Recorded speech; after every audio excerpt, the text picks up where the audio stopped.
Hello, welcome back to the Spider's Web. It's another Road 2, and as you can see by the hints of yellow in the car, I still haven't got my new one, but hey ho. Right, as you saw from the video that I posted up on Friday, we have the new crafting and office area set out in my living room. My breathing is getting a little easier, so this week I shall be mostly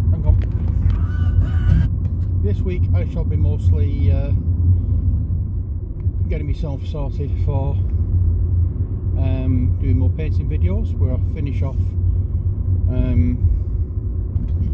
That is incredibly wobbling, I don't know why. Start again.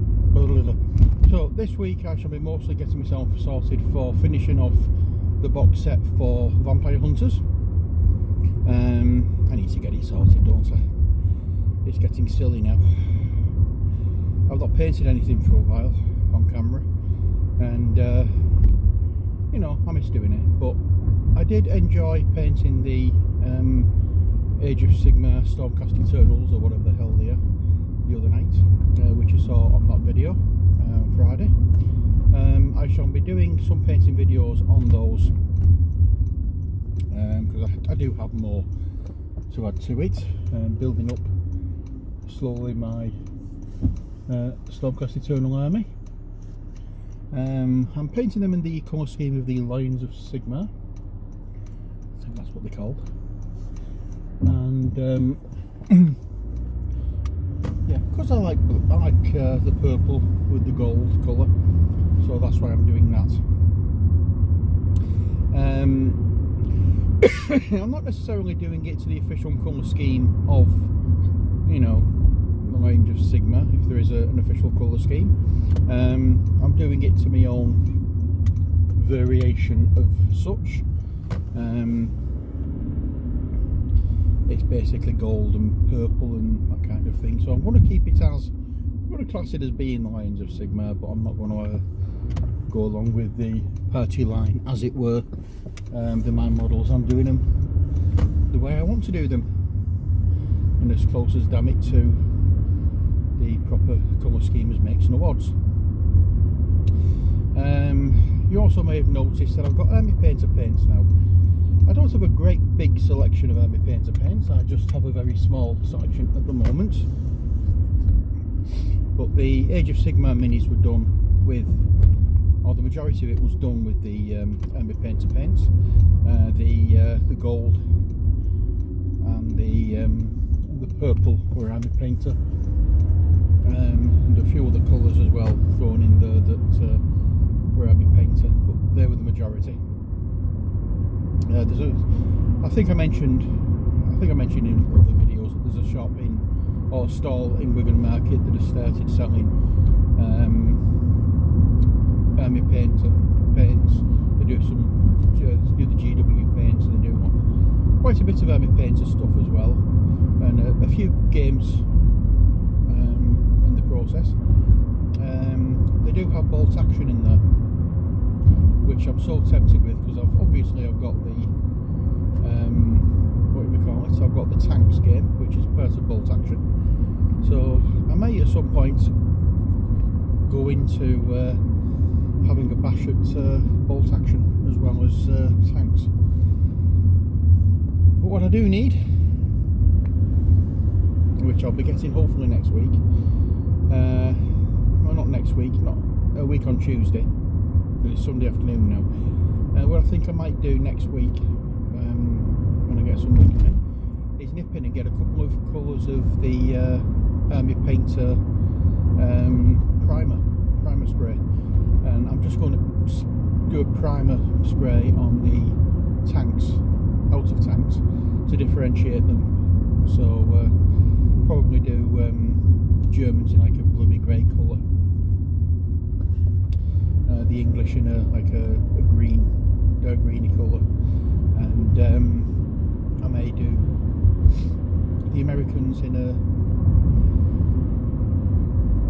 white with a wash of decided I may just stick with just doing the two, the English and German first of all, not bother with, as such with the American tanks, so I can get some more spray paints. Just get a couple of the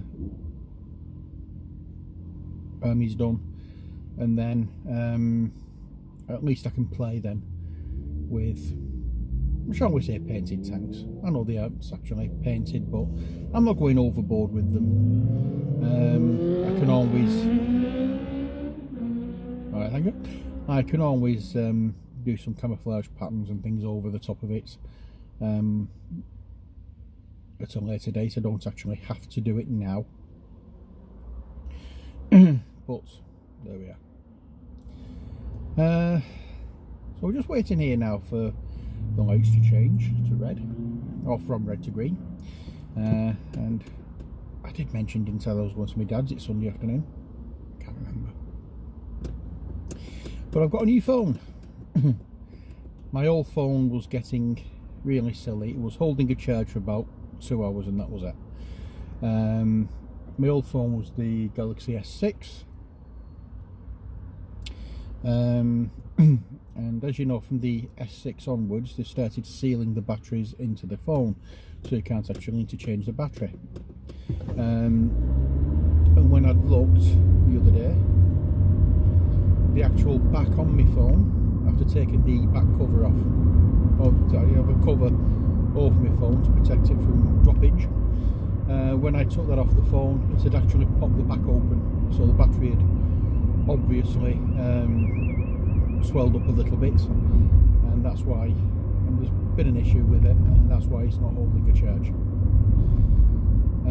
So I thought, beggar it, I'm just going to update my phone. So for the first time I've gone for one of the odd numbered Samsung Galaxies. I'm now on the S9. Actually I quite like it. I decided to go for the basic insurance on it. So it's basically £9 extra onto the cost of the tariff. You know, I have never ever needed insurance, but you can guarantee if I didn't have it, I would need it, and I couldn't afford to sort it out if anything went wrong on it. So for me, I'm better off having that. Here we go. So it's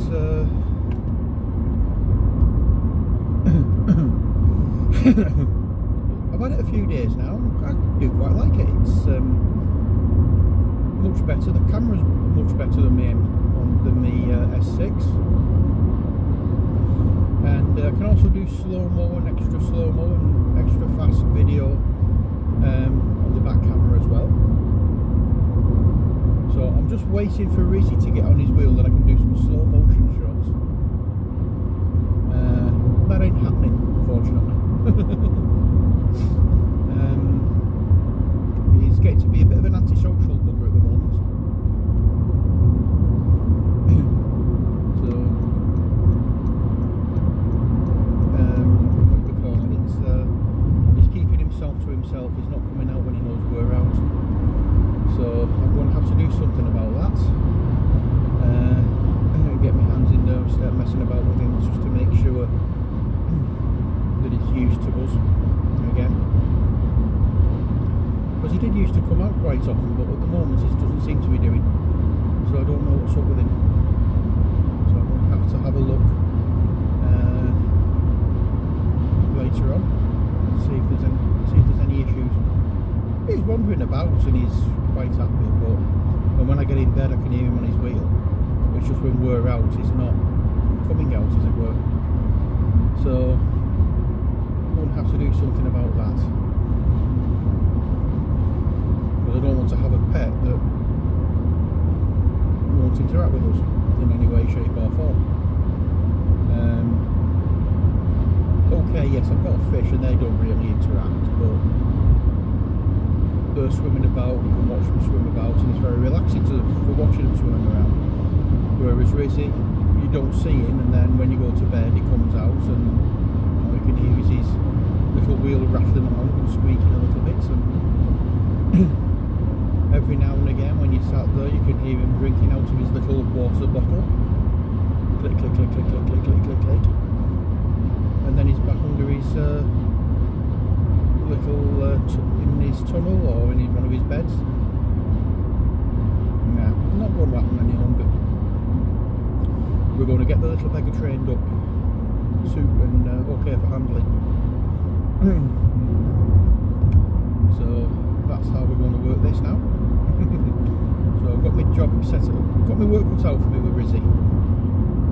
But hopefully we'll get him in such a way that we can handle him then, and he'll be comfortable when we're out and about, or up in the living room and walking around. I think we stressed him out a little bit because we've been doing a lot of work over the last few days, you know, tidying up and having the worktops and everything sorted out when he'd escaped. I think he's just sort of like not. We had the worktops done when he'd escaped, so that's nothing to do with this. Since he's been in his new habitat, we've just been pottering about and banging and making noises. We've been trying to shift things around and get the living room organised, and I've been coughing my lungs up, so that's probably stressed him out as well. So I think he just may need a little bit of a relax at the moment, but yeah, it's all well and good saying that, but again, as I say, I don't want him hiding away so we don't see him. So it's a case of getting my hands into his bedding and getting his scent on my hands, and then trying my best then to be able to get him on my hands and stroke, you know, being able to stroke him first of all, and then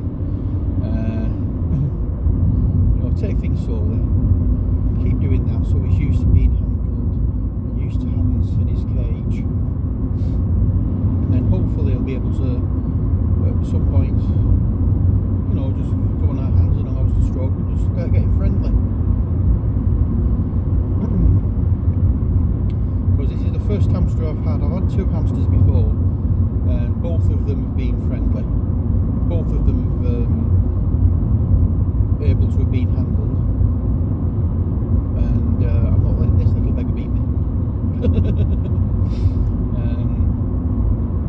So there we are.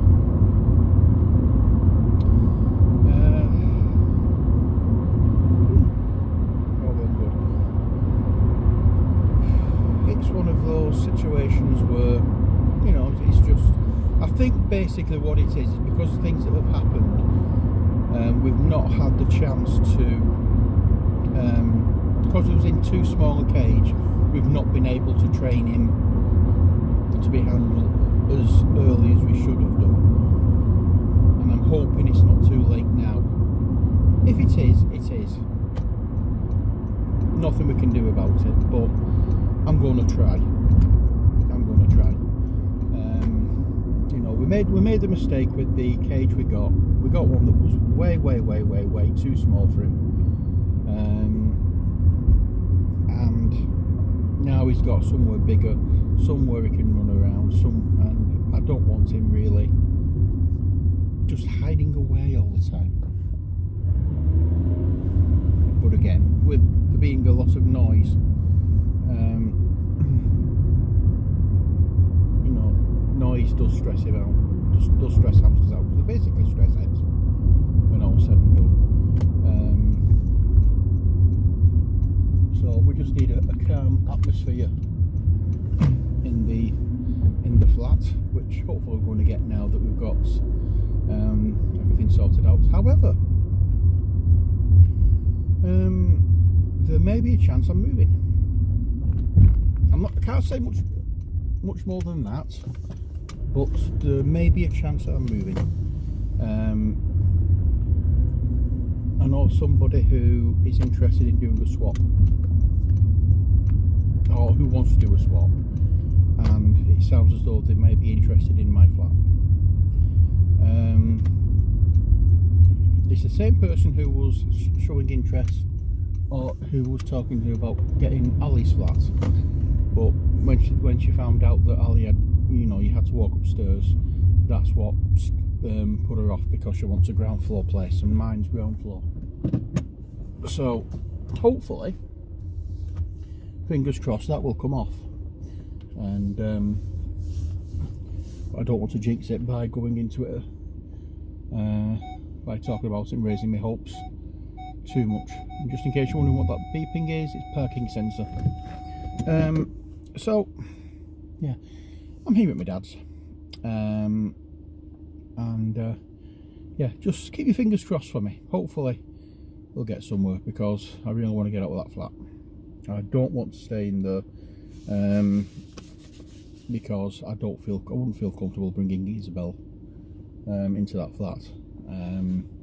There's too many idiots around where I live.